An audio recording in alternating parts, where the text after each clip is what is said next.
Estamos aqui para mais uma conversa do Intervalor Entrevista, junto com o portal Basquete Pernambuco, para entrevistar um dos grandes nomes aqui do basquete do nosso estado, o professor Hildo Acioli. Hildo, obrigado pela entrevista aqui, pela oportunidade. Eu que agradeço, Ricardo. E eu queria começar falando do fato mais recente assim, da sua carreira, que foi agora a convocação, né, para integrar a comissão técnica que vai acompanhar a seleção sub-24, sub-23, não é isso? Explica um pouco para a gente aí. A seleção sub-24. É uma seleção que vai passar 20 dias agora em São Paulo, sob o comando do Maniano, né, com Zé Neto, técnico do Flamengo, que foi campeão agora da NBB como assistente, Gustavo Conte e a minha pessoa. E aí vamos treinar 20 dias em São Paulo, dia 29, dia 30 partimos para a França, onde vai ter um torneio lá, um quadrangular.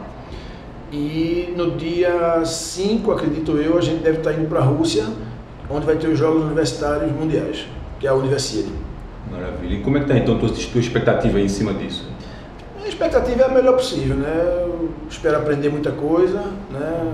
A gente está sempre aprendendo e com bastante humildade e querer repassar isso depois para meus companheiros aqui de profissão e para os atletas aqui em Recife, para aqueles que se interessarem, claro. Maravilha. Na verdade, acho que essa convocação vem muito como uma coroação do trabalho que está sendo feito, né, principalmente nos anos recentes, aí, onde você tem conquistado bastante títulos, na verdade, em alguns anos, até todos os títulos disputados, né? Isso fala um pouco desse histórico recente aí, que a gente já tinha até conversado meio que nos bastidores. Graças a Deus, eu acho que eu estou no lugar certo, na hora certa, nos clubes e nas universidades ou no colégio, que tem feito com que a gente tenha conquistado alguns títulos, né, em sequência. E com isso a confederação, a CBDU, né, a Confederação Brasileira de Desporto Universitário, ela me indicou para a CBB, para que eu fizesse parte dessa comissão técnica da seleção. E a CBB, através de Vanderlei, me passou que meu nome foi muito bem aceito por todos lá, que já me conheciam.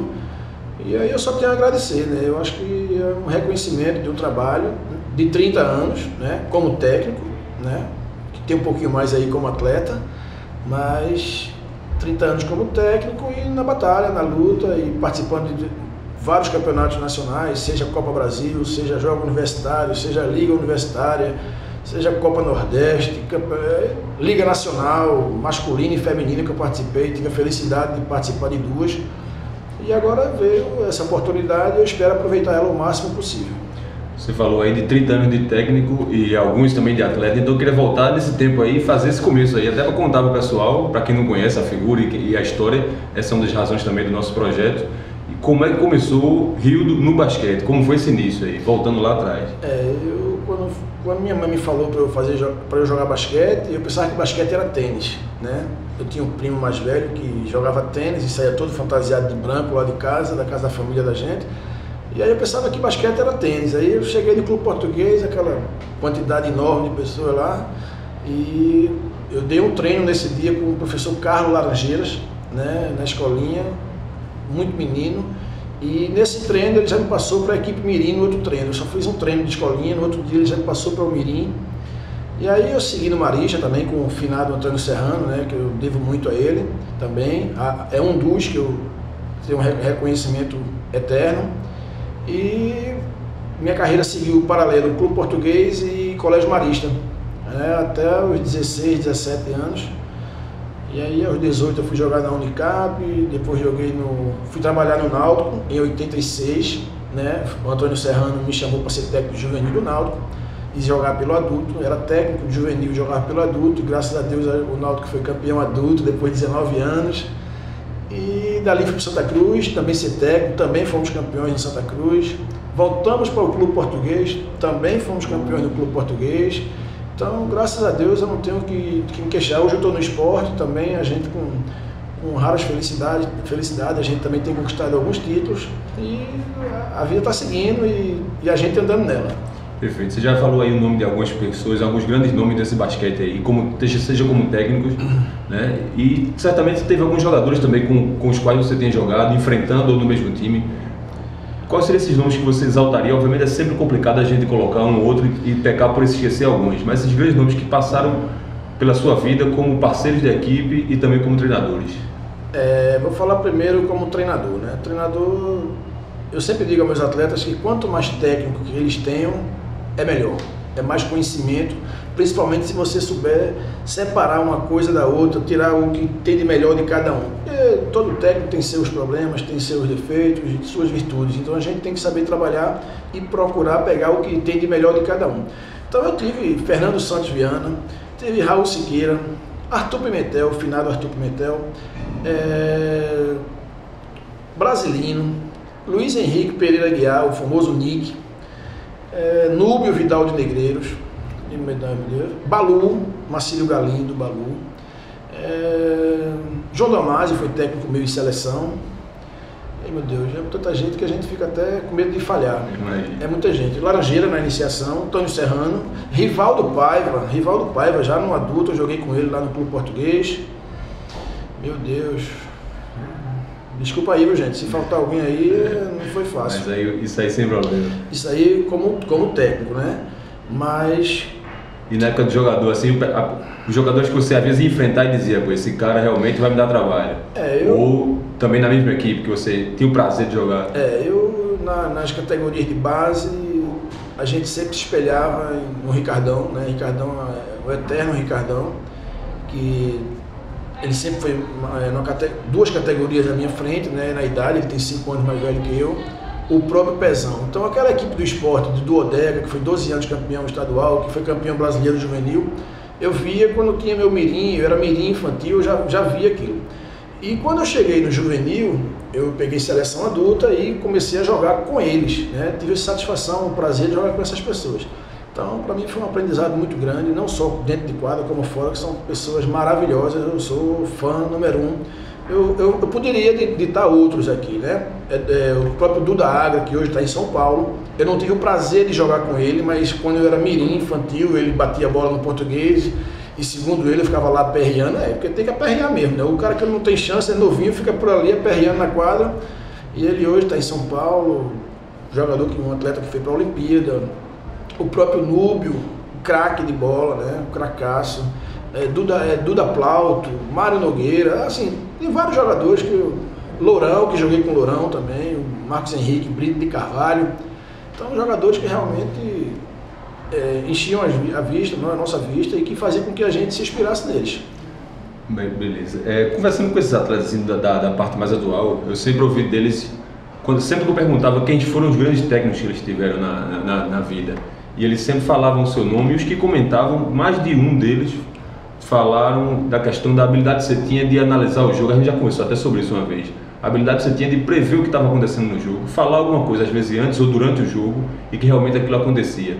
Isso na verdade vem de onde? Onde é que você acha que eles reconhecem essa habilidade? Isso vem de onde de você? Na verdade, de estudos de muita prática. Obviamente 30 anos são 30 anos, então...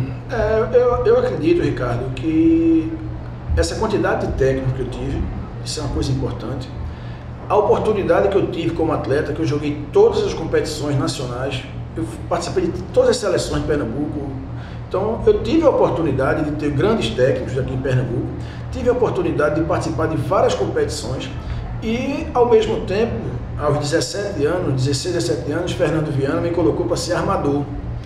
E a princípio eu achei aquilo muito ruim, né? Porque eu era um jogador de cesta e de repente passei a não pontuar no jogo.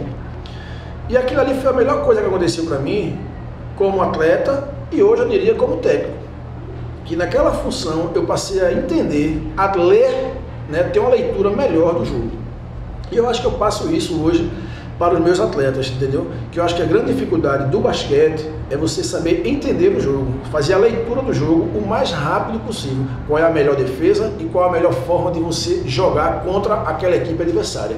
Então, talvez por isso eles comentem isso, alguns atletas realmente já vieram me falar isso, e não tem nada de diferente, não tem nada de anormal. Foi simplesmente porque eu tive uma carreira, graças a Deus, muito bem conceituada junto aos técnicos, muitos técnicos famosos e bons, tá certo? E a participação em várias competições nacionais, que eu participei de todas que tinham no Brasil, e me fizeram com que eu aprendesse isso. Eu te falo um pouco desses atletas então que exaltaram o seu nome, e na verdade eles também acho que merecem também um destaque. E vários deles são hoje os grandes nomes do basquete pernambucano e também já foram, e alguns estão em nível nacional e até internacional. Quem seriam os nomes que você podia destacar pra gente nessa história do basquete que passaram pelas suas mãos? Assim? Primeiramente eu gostaria de dizer que treinaram comigo, né? Eu não fiz ninguém, eu tive a felicidade de trabalhar com eles, né? Porque eu acho que o atleta ele é feito por ele mesmo, tá certo? A gente treinou comigo Roberto Mafra, Reinaldo Mafra, Bruno Lousada, que era o Bruno Xuxa, Tiagão, Edivaldo Lima, que hoje está aqui de volta, que também jogou nos Estados Unidos, meu Deus, Marco Colombo, que foi seleção brasileira também, juvenil, há alguns anos atrás. Quem mais? Acho que, sei lá, acho que mais ou menos esse aí. Não dá para você também tá lembrando de muitos não, né? Eu tive jogador, Rafael Lima, que treinou comigo na seleção, mas volto a lembrar, numa seleção, ele não foi meu atleta na base, né? As pessoas gostam muito de, às vezes, intitular que o técnico fez o atleta, e eu não concordo muito disso aí não. A gente apenas dá uma contribuição, uma ajuda e... Você tinha falado na questão da sua carreira, a ideia de a experiência de ter jogado no Clube Português. Eu esqueci de JP Batista. Sim, somente foi. Somente. O camarada está jogando uma boleia. Tive a felicidade de ser meu atleta no colégio atual. Ele, nas categorias de 15 a 16 anos, foi formado praticamente no Náutico, acredito eu, e veio jogar comigo no juvenil e logo depois foi embora, que hoje está jogando na França. Você falou dessa formação dos atletas, né, que na verdade é ele que se faz, né, durante esse período todo, e você falou alguns nomes de alguns locais onde tinha basquete e hoje não tem. Você acha que isso é devido a quê? E qual seria o papel nosso, o que é que a gente deveria fazer, o que as instituições deveriam fazer para que esse basquete pudesse ressurgir? Como o Clube Português, você falou, a ABB é um local que tem basquete, o próprio Santa Cruz também, que hoje não tem basquete, mas está ressurgindo com uma equipe, pelo menos com o nome, né, mas o local ainda não é um local de formação de atletas. Eu acredito, eu sou da opinião... Eu me lembro que Raul Siqueira falava, o basquete ele tem que vir das escolas, né? Ele tem que vir da formação das escolas, né? Para que vá, é uma pirâmide, né? Então embaixo tem que ser assim, tem que ser grande embaixo.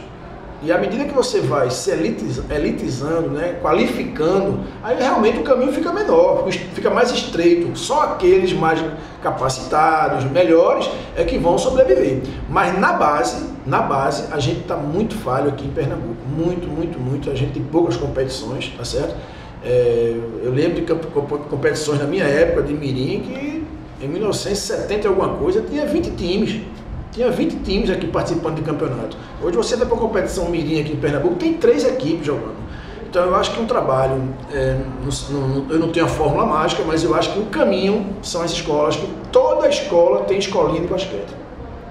Se não for toda, 95% das escolas particulares em Pernambuco, elas têm escolinha de basquete. Mas onde é que estão esses meninos? Por que não participam das competições? Tem alguma coisa aí nesse caminho que está faltando. Não sei se incentivo, facilidade, né, o custo é alto, eu não sei, alguma coisa falha, porque fica sempre 2, 3 equipes, Mirim. Aí o que acontece? Se você tem 3 equipes no Mirim, são 36 atletas. Que vai se qualificando, fica 2, 3. Uma equipe é composta por 12, entendeu? Então é preciso que a gente veja na base. Se a base for forte, ela vai estourar lá em cima. Perfeito. Você estava falando da formação do atleta, dos vários benefícios, na verdade, a gente conhece que o esporte propicia para o jogador, né? E você tinha falado também uma coisa, a gente sempre falou na conversa, na brincadeira, eu me lembro daquela viagem que a gente fez para Maceió, que eu acabei indo lá cobrir o time do esporte. Você tinha falado que o esporte também faz outras coisas pelos atletas, né? Dá alguns benefícios. Tem coisa que só o esporte faz por ele, né? Conta um pouquinho dessa história como é aí. Não, é verdade. O basquete, eu sempre digo que o basquete ajuda muito, né? Tem gente que já arrumou casamento, né? Já se deu bem na vida, já conheceu o exterior, tudo isso por causa do basquete, né? Se não fosse o basquete, o cara não tinha arrumado nem uma namorada. Eu sempre digo pra ele isso aí é fundamental. E se fosse por ele sozinho, Por ele sozinho, ele ia andar na rua e ninguém ia nem olhar pra ele, mas é atleta de basquete, ele é assim, assado, e tem arrumado umas namoradas até interessantes, até bonitas. A gente sempre, desde que a gente começou a questão da entrevista no site, que era por escrito, a gente sempre terminou com a ideia de perguntar ao técnico se ele, enquanto técnico hoje, convocaria para um time, ele enquanto jogador. Então eu pergunto, Rildo, técnico hoje, convocaria Rildo jogador para um time dele? Não? Sim ou não, e por quê? Com certeza eu convocaria. Né? Convocaria porque os técnicos que eu jogava gostavam que eu fosse atleta deles. Então eu não vou ser diferente deles, né? Eu vou me guiar pelos técnicos que eu tive, pelos mestres, né? Eu aprendi com eles. Então eu convocaria um Rildo e mais um substituto, porque se Rildo não estivesse bem naquele campeonato, esse substituto resolveria. Beleza, professor. Obrigado então pela entrevista. A gente se fala. Um abraço, sucesso. Valeu, obrigado.